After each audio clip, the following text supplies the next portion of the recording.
নবীজির সাহাবী হযরতে ওমর রাদিয়াল্লাহু তাআলা আনহু হতে বর্ণিত, তিনি বলেন, রাসূল আকরাম সাল্লাল্লাহু আলাইহি ওয়াসাল্লাম ইরশাদ করেন, ইন্নামাল আ'মালু বিন্নিয়াত, সমস্ত আমলের ফলাফল নির্ভর করে নিয়তের উপর। ওয়া ইন্নামা লিকুল্লি ইমরিইম মা নাওয়া, হাশরের ময়দানে সকল মানুষ তাই পাবে যা সে নিয়ত করেছে। ফামান কানাত হিজরাতুহু ইলাল্লাহি ওয়া রাসূলিহি, যেই বান্দা আল্লাহ এবং নবীর জন্য হিজরত করে, ফাহিজরাতুহু, আল্লাহর নবী বলেন তার হিজরতটা আল্লাহ এবং নবীর জন্য হয়ে যায়। সুবহানাল্লাহ বলি। ওয়া মান কানাত হিজরাতুহু ইলা দুনিয়া ইউসিবুহা, আর যে বান্দা বান্দিরা দুনিয়া পাওয়ার জন্য হিজরত করবে, ইলা ইমরাআতি ইয়াতাযাওয়াজুহা, অথবা দুনিয়ার কোন সুন্দরী নেওয়ার পাওয়ার জন্য হিজরত করবে, মায়ার নবী দয়ার নবী জানায় দেয় ফাহিজরাতুহু, তাহলে ওই বান্দার হিজরতটা সেটাই হবে ইলা মা হাজারা ইলাই, বান্দা যা নিয়ত করেছে বান্দার নিয়তটা তাই হবে যা বান্দা উদ্দেশ্য করেছে। এরেছে মঙ্গল কান্দির মুসলমান, ভালো করে বুঝে যান, নিয়ত এমন একটা জিনিস, সারা জীবন নামাজ পড়লেন, রোজা রাখলেন, হজ করলেন, যাকাত দিলেন, জিকির আজকার করলেন, কোরআন তেলাওয়াত করলেন, এই আমলগুলো আল্লাহর দরবারে যদি কবুল করাতে হয়, এই আমলের ভিতরে একটাই মাকসাদ থাকবে, উদ্দেশ্য থাকবে, আমার সমস্ত আমল একমাত্র আমার আল্লাহকে খুশি করানোর জন্য করতেছি, ঠিক কিনা? এরে শ্রীমঙ্গল কান্দির মুসলমান, নিয়ত এমন একটা জিনিস, মুসলিম শরীফের হাদিস নাম্বার হলো 6543 নাম্বার। নবীর সাহাবী عن أبي هريرة رضي الله تعالى عنه قال قال رسول الله صلى الله عليه وسلم إن الله ينظر إلى صوركم وأموالكم ولكن ينظر إلى قلوبكم وأعمالكم। নবীর সাহাবী হযরত আবু হুরায়রা রাদিয়াল্লাহু তাআলা আনহু হতে বর্ণিত, তিনি বলেন, রাসূল আকরাম সাল্লাল্লাহু আলাইহি ওয়াসাল্লাম ইরশাদ করেন, ইন্নাল্লাহা ইয়ানজুরু ইলা সারিকুম ওয়া আমওয়ালিকুম, নিশ্চয় আল্লাহ মানুষের আকার আকৃতি পোশাকাতের দিকে তাকান না, সম্পদের দিকে আল্লাহ তাআলা তাকান না, ওয়ালাকিন ইয়ানজুরু ইলা কুলুবিকুম, কিন্তু আল্লাহ তাআলা মানুষের অন্তরের দিকে তাকান, ওয়া আমালিকুম, মানুষের আমলের দিকে আল্লাহ তাআলা তাকান। এই হাদিস দ্বারা বোঝা যায়, পোশাক যদি দামি হয় এর দিকে আল্লাহ তাকান না, পোশাক যদি নরমাল হয় এর দিকে আল্লাহ তাকান না। আমার বান্দা যে আমল করতেছে, আমার বান্দা যে আমল করতেছে, ওই আমলটা আমি আল্লাহর জন্য কি হয় নাকি দুনিয়ার কোন উদ্দেশ্যের জন্য হয়, সেই আমল এবং নিয়তের দিকে আল্লাহ তাকান।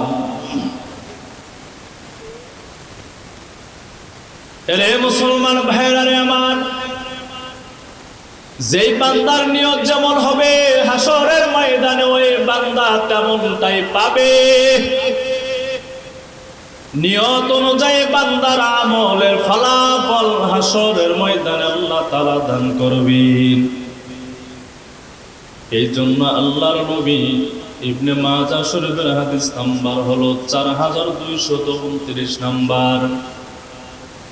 নবীর সাহাবী আন আবি হুরায়রা রাদিয়াল্লাহু তাআলা আনহু قال قال رسول الله صلى الله عليه وسلم إنما يبعث الناس على نياتهم। নবীজির সাহাবী হতে বর্ণিত, তিনি বলেন রাসূল আকরাম সাল্লাল্লাহু আলাইহি ওয়াসাল্লাম ইরশাদ করেন, হাসরের ময়দানে মানুষদেরকে ওঠানো হবে প্রত্যেক মানুষের নিয়ত অনুযায়ী। যেই বান্দা যে আমলে যে নিয়ত করেছে ওই আমলের সেই নিয়ত অনুযায়ী আল্লাহ মানুষদেরকে উঠাবেন, আর সেই নিয়ত অনুযায়ী আল্লাহ তাআলা হাসরের ময়দানে বান্দাদেরকে ফলাফল দান করবেন। আরে মুসলমান ভাইরা রে আমার, নিয়ত যদি হয় একমাত্র আল্লাহ তাআলার জন্য, নিয়ত যদি হয় আমার দুনিয়াবি জিন্দেগি যা আছে সবগুলো আমল যদি আমার আল্লাহর জন্য হয়, আল্লাহর জন্য যদি হয়ে যায় ওই আমলটাই আল্লাহর দরবারে কবুল হবে নবী বলেন। আর যদি আমলটা আল্লাহ ছাড়া যদি হয় ওই আমলটা আল্লাহর দরবারে কবুল হবে না। নাসাই শরীফের হাদিস নাম্বার 3142 নাম্বার। عن أبي أمامة رضي الله تعالى عنه قال قال رسول الله صلى الله عليه وسلم إن الله لا يقبل من العمل إلا ما كان له خالصا وابتغى به وجهه।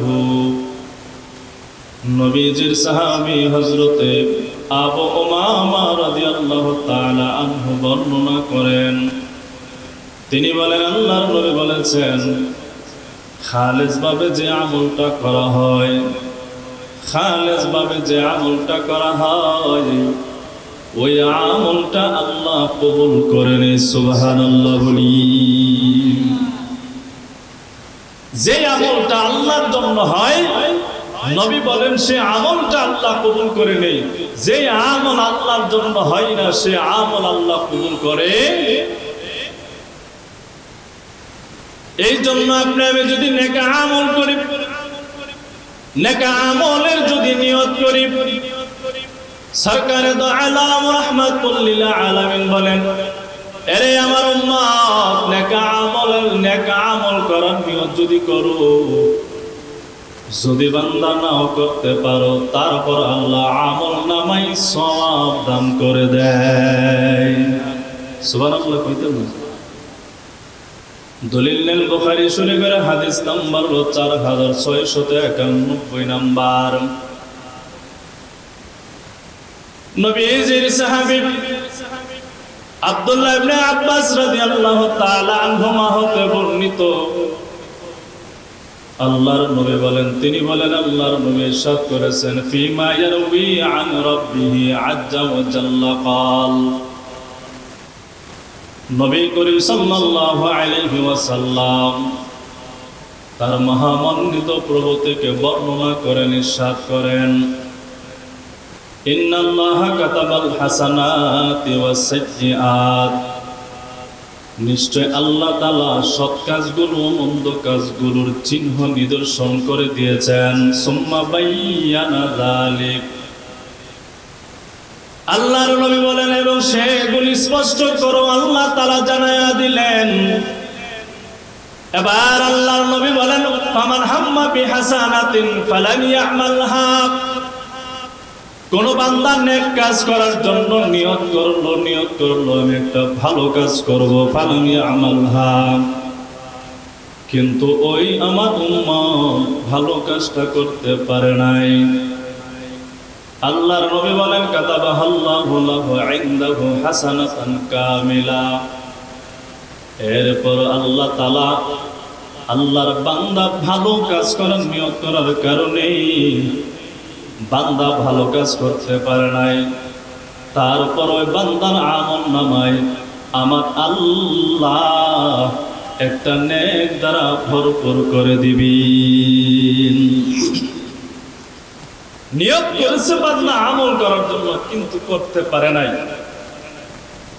তারপর আল্লাহ তাআলা বান্দার আমলনামায় একটা নেক দান করে। সুবহানাল্লাহ কইতেন একটু সবাই জোরে কর না সুবহানাল্লাহ। এত সকাল সকাল চোখের মধ্যে ঘুম চলে আসছে নাকি? গজল গাইতে হবে, অপেক্ষা করো, কই ধৈর্য ধরো। এরপরে আল্লাহর নবী জানায় দেয় ফাইনহু হাম্মা বিহা, আর যদি বান্দা যদি নেক আমল করে ফেলে, বান্দা নেক আমলের নিয়ত করেছে, বান্দা করতে পারে নাই, তারপর বান্দার আমলনামায় আল্লাহ তাআলা একটা নেক দ্বারা পরিপূর্ণ করে দিবেন। আর যদি আল্লাহর নবী বলেন আমার উম্মত যদি নেক কাজের নিয়ত করলো, নেক কাজের নিয়ত করার পর আমার উম্মত সেই নেক কাজটা পরিপূর্ণভাবে আদায় করলো, আল্লাহর নবী জানায়া দেয় এরে আমার উম্মত নেক কাজের নিয়ত করার পর নেক কাজটা যদি আদায় করো, আল্লাহ তাআলা ওই উম্মতের আমলনামায় 10টা নেক দ্বারা ভরপুর করে দিবেন। এরপর আল্লাহর নবী বলে ইলা সাবিঈ মিয়াতি দি'বিন, শুধু 10টা নেক নয়, নবী বলেন 700 নেক আল্লাহ তাআলা আমার ওই উম্মতের আমলনামায় দান করে দিবেন। সুবহানাল্লাহ কয় না ভাবনি? ভাবতেছেন সুবহানাল্লাহ কইলে লস হইব নাকি আপনাদের? হ্যাঁ, আমলের বয়ান করতেছে, ভালো লাগতেছে না শোনা বন্ধু, দুই একটা গান গাইতাম তো ভালো লাগতো। বান্দা নেক কাজে নিয়ত করেছে, নেক কাজে নিয়ত করলে যদি না করতে পারে আমল কয়টা দিবে? কয়টা দিবে? কয়টা? আর যদি নেক কাজে নিয়ত করার পর যদি নেক কাজ যদি পরিপূর্ণভাবে আদায় করতে পারে তাহলে আমলনামা কয়টা সওয়াব? এরপরে আরো কয়টা? 700। এরপরে আল্লাহ নবী বলেন ইলা দুআবিন কাসীরা, শুধু 700 না, এর চেয়ে আল্লাহ তাআলা আমলনামা আরো নেক দ্বারা ভরপুর করে দিবেন। আরে সকল জ্ঞানীর মুসলমান ভালো করে শুনেন, এবার বান্দা গুনার কাজ করার জন্য নিয়ত করে ফেললো। ফামান হাম্মা বিহাসানা বিসাইয়্যিআ, গুনার কাজ করার জন্য বান্দা নিয়ত করলো, ফালাম ইয়ামালহা, নবী জানায় দেয় বান্দা নিয়ত করলো কিন্তু গুনার কাজটা করলো না, বাহাল্লাহু লাহু ইনদাহু হাসানাতান কামিলা। আল্লাহর নবী বলেন আমার উম্মত গুনার কাজ করার নিয়ত করলো কিন্তু গুনার কাজ করে নাই, তারপর আল্লাহ তাআলা খুশি হইয়া বান্দার আমলনামায় একটা সওয়াব লিখে দিবেন।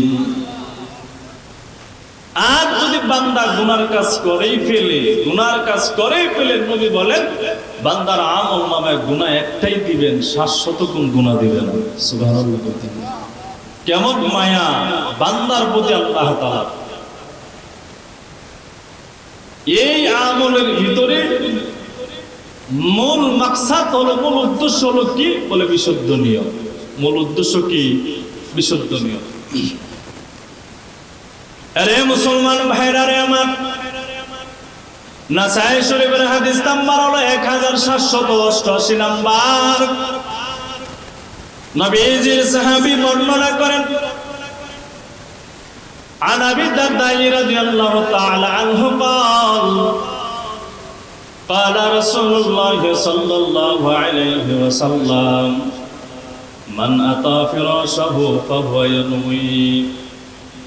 কোন বান্দা, আল্লাহর নবী বলেন, কোন বান্দা ঘুমানোর জন্য বালিশের সাথে মাথাটা লাগালো, আইয়াকুমা ইসাল্লি মিনাল লাইলি, বান্দা শেষ রজনীতে তাহাজ্জুদের নামাজ পড়ার জন্য নিয়ত করলো, ফাগালাবাতহু আইনাহু, কিন্তু বান্দা যখন ঘুমিয়ে যায়, প্রবল বেগে আল্লাহর বান্দার দুই চোখের মধ্যে যখন ঘুম চলে আসে, বান্দা ঘুমের কারণে এই যে ঘুমানোর শুরুতে তাহাজ্জুদের নামাজ পড়ার নিয়ত করেছিল, বান্দা তাহাজ্জুদের নামাজ আদায় করতে পারে না। আল্লাহর নবী জানায় দেয়, হাত্তা আসবাহা কুতিবা লাহু মা নাওয়া। বান্দা নিয়ত করেছে তাহাজ্জুদের নামাজ পড়ার জন্য, কিন্তু তাহাজ্জুদের নামাজ পড়তে পারে নাই। অতিরিক্ত ঘুম চাপ দেওয়ার কারণে আল্লাহর নবী জানায়া দেয়, আমার ওই উম্মত তাহাজ্জুদের নামাজ পড়লে যেই পরিমাণ সওয়াব পাওয়ার কথা ছিল, তাহাজ্জুদের নামাজ না পড়েও নিয়ত করার কারণে সম পরিমাণ সওয়াব আমার উম্মতের আমলনামায় আল্লাহ লিখে দিবি। তাহলে নিয়ত করলে লাভ না লস? কথা বলেন, লাভ না লস? আপনি বেশি আমল করেন, অল্প আমল করেন, বেশি আমল করলে ইখলাস নাই, এ আমলের কোন মূল্য আল্লাহর দরবারে নেই। অল্প আমল করলে ইখলাসের সহিত এই অল্প আমল মালিকের দরবারে অনেক দামি হয়ে যায়। আখলিস দীনাকা ইয়াকফিকাল আমালুল কালিল। বেশি আমল নয়, অল্প আমল করে হাসরের ময়দানে নাজাতের ফয়সালা বানাই দিবে কে? কথা বলে না কে? অল্প আমলের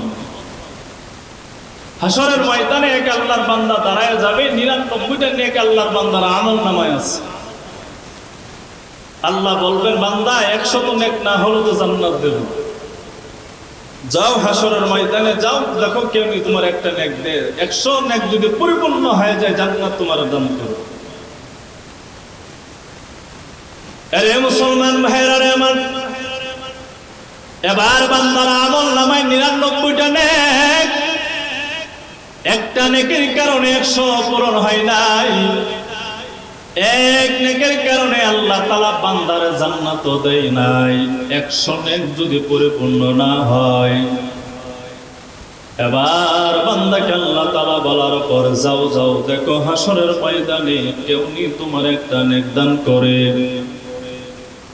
বান্দা এবার মনের মধ্যে বড় আশা নিয়ে হাসরের ময়দানে দৌড়াবে। হাইরে দুনিয়ার জিন্দেগিতে আমার মা আছে, আমার বাবা আছে, আমার ছেলে মেয়ে, বন্ধু বান্ধব, বিবি আছে, আত্মীয় স্বজন আছে, কত মানুষের জন্য কত কিছু করলাম। দেখি হাসরের ময়দানে তারা তো আমার নিরাশ করবে না। দুনিয়ার জিন্দেগিতে তাদের জন্য এত কিছু করলাম। এবার আল্লাহর বান্দা সর্বপ্রথম আব্বা জানের কাছে দৌড়াবে।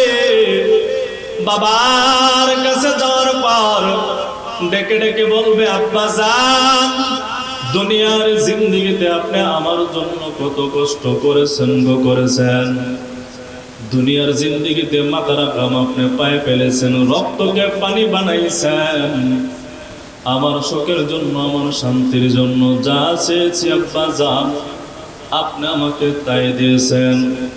ওগো আব্বা জান, হাসরের ময়দানে 99টা নেক আমার আছে, একটা নেকের কারণে আল্লাহর তরি জান্নাতে আমি ঢুকতে পারি না। ওগো আব্বা, আপনার মতন দুনিয়ার জিন্দেগিতে এত বড় আপন আমার কেউ ছিল না। আপনার মতো দুনিয়ার জিন্দেগিতে এত বড় বন্ধু আমার কেউ ছিল না। আজকে একটা নেক দান করেন না, তাহলে তো আল্লাহর তরি জান্নাতে ঢুকতে আমি পারি। এবার দুনিয়ার আব্বা জান ডাক দেয়া বলবে, কে তুমি? তোমারে চিনি না, তুমি আমার সন্তান হবা দূরের কথা, দুনিয়ার জিন্দেগিতে আমি কোনো বিয়ে করি নাই। কি বুঝতেছেন? হ্যাঁ, এখন সন্তানের জন্য সুদ খান, ঘুষ খাননি। বিবির সুখের জন্য সুদের কারবার করেন, ঘুষের কারবার করেন, দুর্নীতি করেন, করেনি। যুবকরা লাইনও আইতাছি, একটু অপেক্ষা করো, ঠিকঠাক না করলে কিন্তু আমি লাইন ছেড়ে দেবো না। বিবির সুখের জন্য স্বামী হালাল নাই, হারাম নাই, 24টা ঘন্টা পড়ে থাকে, ঠিক কিনা? সন্তানের সুখের জন্য, সন্তানের সামান্য পরিমাণ আরামের জন্য বাবা হারামের পেছনে দৌড়ায়। সেই হাসরের মাঠ, সন্তান বাবারে চিনবে না, বাবা সন্তানকে চিনবে না। এবার আল্লাহর বান্দা যুবক বাবার কাছ থেকে নিরাশ হয়ে যাবে, দৌড়ায় যাবে আম্মা জানের দরবারে। মার কাছে যাওয়ার পর মাকে ডেকে ডেকে বলবে, আম্মা জান, দুনিয়ার জিন্দেগিতে আপনি আমার বড় আপন ছিলেন, বড় মহব্বতের মানুষ ছিলেন। 10 মাস 10 দিন আম্মা জান আপনি আমার গর্ভধারণ করেছিলেন। জন্ম দেওয়ার সময় কত আপনারা কষ্ট দিয়েছি। দুনিয়াতে আসার পর আপনি আমার জন্য আরামে ঘুমাতে পারেন নাই, আরাম মতো চলতে পারে নাই, শান্তি মতো আপনি চলাফেরা খাবার দাবার করতে পারে নাই। ও আম্মা জান, হাসরের ময়দানে 99টা নেক আমার হইল, একটা নেকের কারণে আল্লাহ তাআলা জান্নাত আমার দেয় না। মাগো, আপনার মতন আপনজন দুনিয়াতে কেউ আমার ছিল না গো মা। এরে যুবক ভাই, বৃদ্ধ বাবা, পর্দার আম্মা জান, সন্তান যখন মার কাছে কাকুতি মিনতি করে বলবে, ও মা, দুনিয়ার জিন্দেগিতে আপনার মতন কেউ আমার দ্বিতীয় জন আপন ছিল না গো মা। দাও না গো মা, একটা নেক দাও, একটা নেক যদি দাও 100 নেক আমার পরিপূর্ণ হয়ে যাবে, আল্লাহর তৈরি জান্নাতে আমি ঢুকতে পারবো। এবার দুনিয়ার মা জবাব দিয়ে বলবেন, কে তুমি চিনি না, দুনিয়ার জিন্দেগিতে আমার সন্তান থাকবে দূরের কথা, জীবনে আমার বিয়ে শাদী হয় না। মা ভুলে যাবে সেই দিন নিজের ইয়া নাফসি শুধু নিজে কি জপবে। আব্বা জান শুধু সে হাসরের ময়দানে দুনিয়ার জিন্দেগিতে ছেলে মেয়েকে ভুলে যাবে, ইয়া নাফসি বলবে, শুধু নিজে কি নিয়ে টেনশনে থাকে। এবার আল্লাহর বান্দা দৌড়ে যাবে বিবির কাছে, বিবির কাছে যাবে। দৌড়ে যাওয়ার পর ডাক দিবে, প্রাণের বিবি,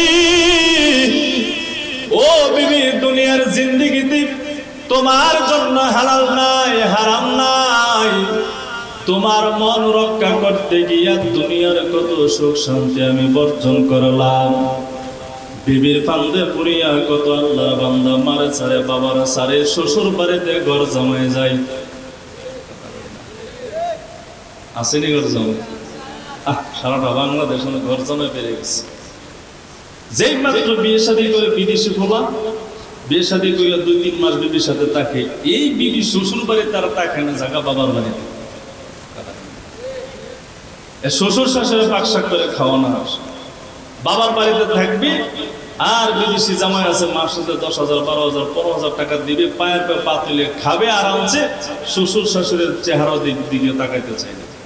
কথা কই না, কথা বাস্তব নেই। হ্যাঁ, এরপরে স্বামীর এমন নাট বা এমন পুলটি মারা মারে, দেশি যে পুলটি আছে এটা ফেল হয়ে যা, এমন পুলটি মারা মারে, পরে কয়েকদিন পরে মারও দেখে না, বাবারও চিনে, টাকা পয়সা কিছু দেই না, সব বিবির অ্যাকাউন্টে জমা দেয়। আর কিছু বুজুর্গানি, আল্লাহওয়ালা বুজুর্গানি কিছু মহিলা আছে, টাকা পয়সা স্বর্ণলকার জামাইয়া, যে জামাই তারে দিছে সব কিছু বিদেশে গিয়া পরিশ্রম করে এই জামারে ফালাইয়া অন্যের সাথে রাতের 12টায় হিজরত করে। কথা কই না, ঘটনা ঘটেনি মনে করে নেব। এই ঘটনা তো এমন একটা যুগ হয়ে গেছে বর্তমান, বুড়া যুবক বুড়ি যুবতী মাইয়া বিয়া করে, আর যুবক পোলা বন্নি বিচিত বিয়া করে। এটা মোস্তাক আর তিশার ঘটনা জানেন না মনে আপনারা? বাপ রে বাবা না, ফেসবুক ইউটিউব যা আছে সব একবার নার্ভাস হয়ে গেছে। 20 বছরের মাইয়া, 18 বছরের মাইয়া 60 বছরের বুড়ারে বিয়ে করছে। আবার স্বামীর নাম ধরে দেখা মুস্তাক।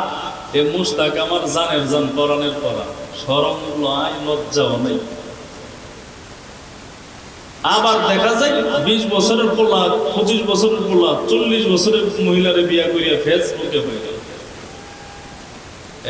দেখে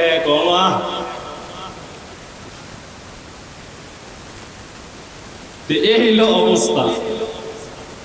তো আপনি বিবির জন্য যাই করেন, ছেলে মেয়ের জন্য যাই করেন, এমন কিছু করেন যেন হাসরের ময়দানে এদের পেছনে ধরতে না হয়।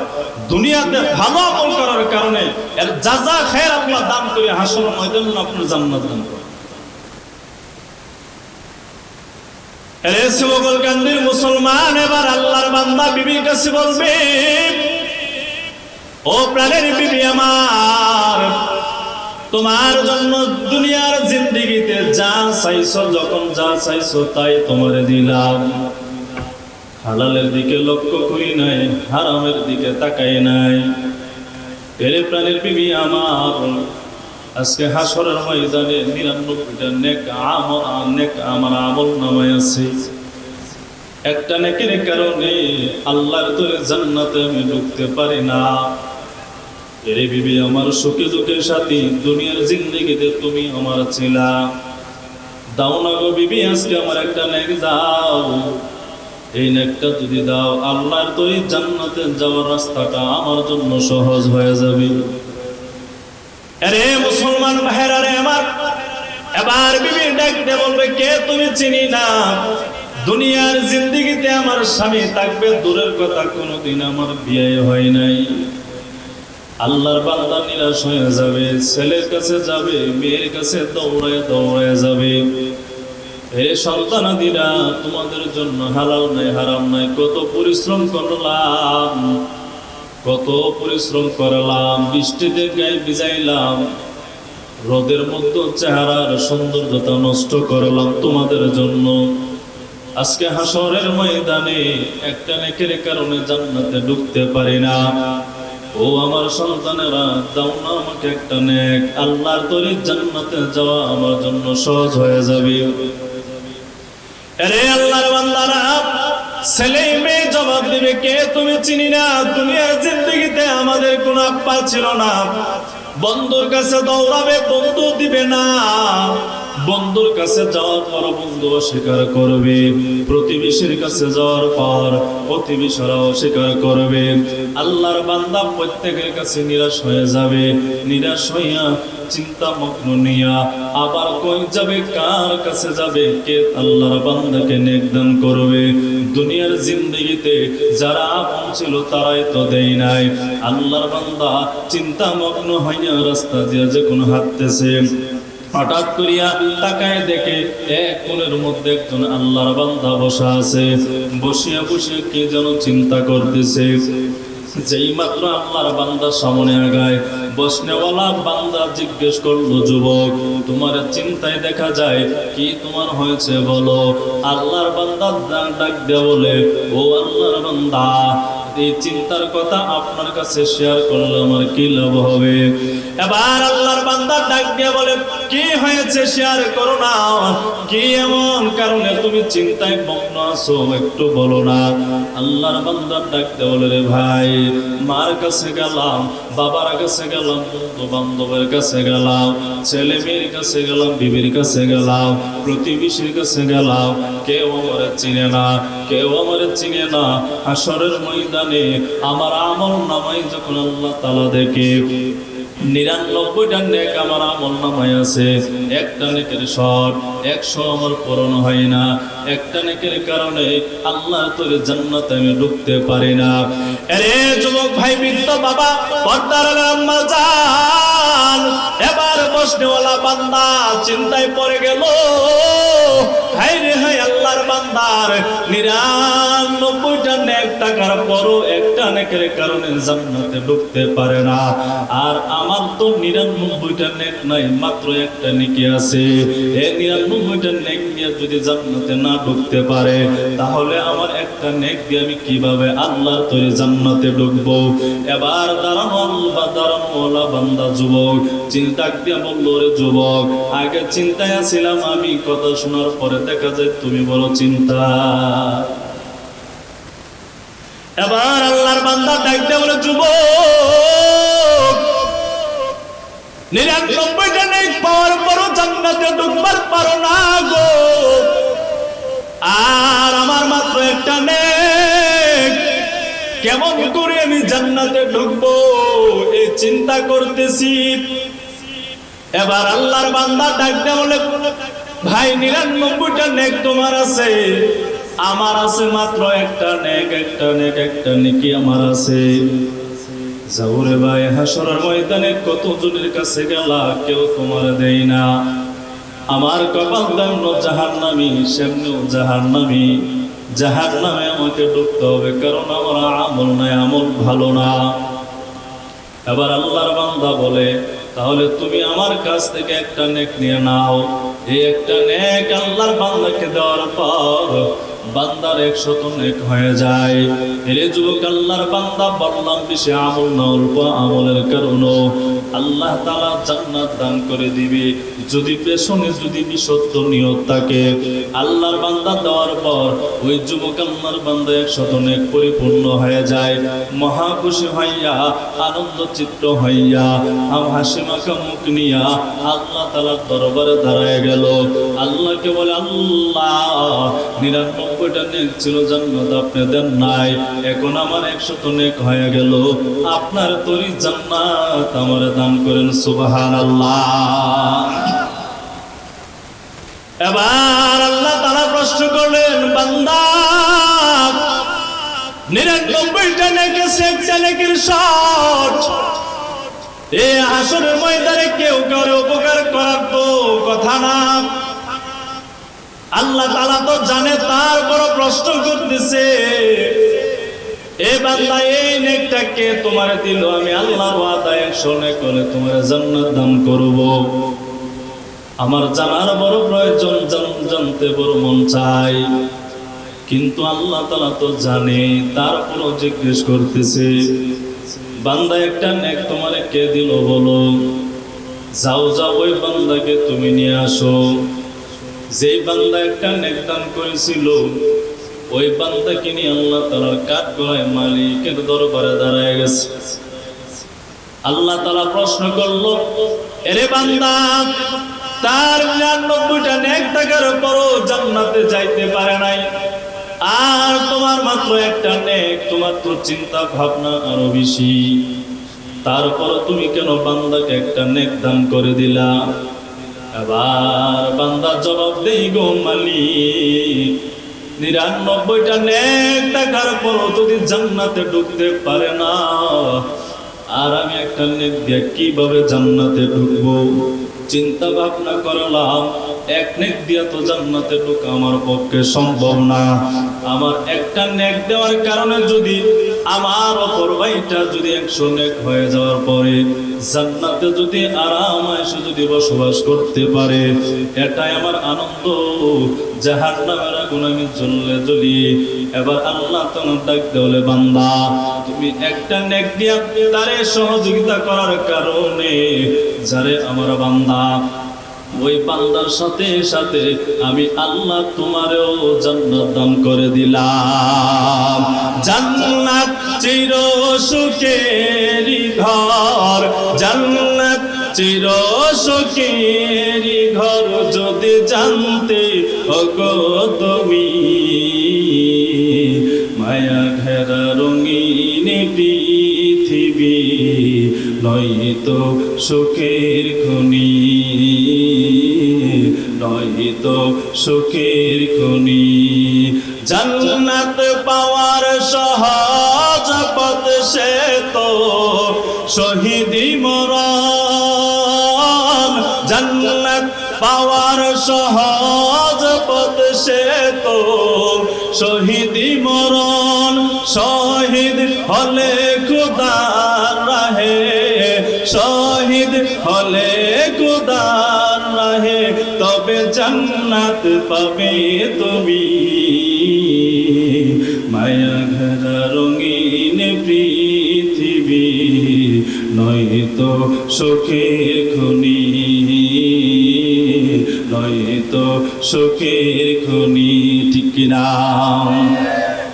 জান্নাতে পাবে তুমি মহান প্রভুর আল্লাহর দিদার, জান্নাতে আরো পাবে তুমি নাজ নিয়ামতের পার, জান্নাতে পাবে তুমি হরগিল মঞ্জা চাবি, জান্নাতের সব নিয়ামত তোমায় স্বাগতম জানাবে। শর্ত একটাই দিতে হবে কুরবানি। শর্ত একটাই, তোমাকে দিতে হবে কুরবানি। করতে পারো তুমি যদি, করতে পারো তুমি যদি সে আল্লাহর গোলামি। মায়া ঘেরা রঙিন পৃথিবী নয়তো সুখের খনি, নয়তো সুখের খনি। জান্নাত চির সুখের ঘর, জান্নাত চির সুখের ঘর যদি জানতে ওগো তুমি। মায়া ঘেরা রঙিন পৃথিবী নয়তো সুখের খনি। আমাদের সুখের খনি একমাত্র জায়গা কোনটা? আওয়াজ দিয়ে বলেন কোনটা?